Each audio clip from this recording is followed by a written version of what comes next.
И така идва Страстната седмица. Лично за мен също идва едно вълнуващо събитие. Моята гимназия, да кажа и аз, Софийската немска, става на половин век.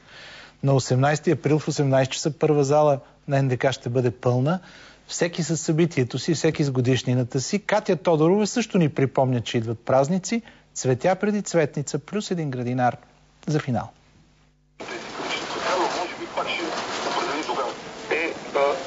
Изключително съществен за ДПС.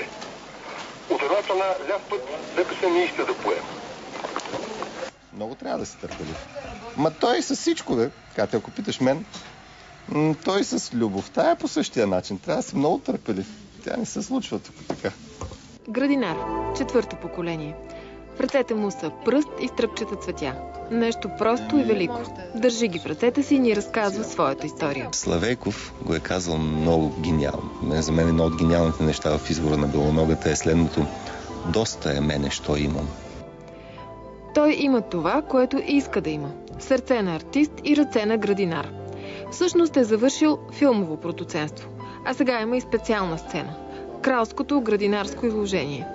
Нашият герой е първият от Източна Европа допуснат там. И иска да смае света. Затова е взел поемата на дядо Славейков и цвят по цвят събира българската градина, за да я занесе в Лондон. Това е секцията. Това е секцията, нали? Да, това е. Тежи 16 кг и 800. Това е прототипа. Това е секцията, но не е само една. В двора на кралицата българинът ще постави 359 такива саксии. Хрумнало му заради кода, с който избираме България от чужбина. За да е изпипано всичко в тази дипломация на цветята, ще помага и сценографа Никола Тороманов. След края на изложението ще ги подарим тези саксии на 359 британи, хора от Англия. За да им покажем, че ние българите сме горда нация, патриоти.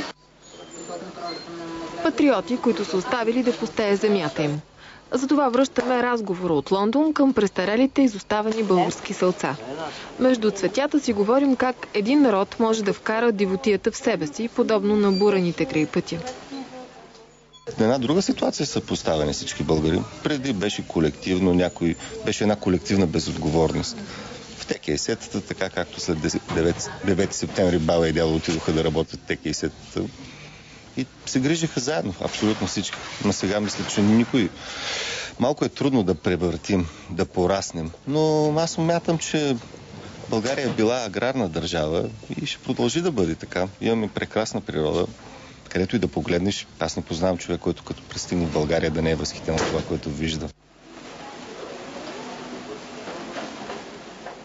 Селата са пусти по няколко причини, поне за мен. Какво да правят тия хора, като им купуват млякото за 20 стотинки, а пък аз отивам да си го купя в София на 2 лева. Кажи ми как да остана там. Някой грижи ли се за тях?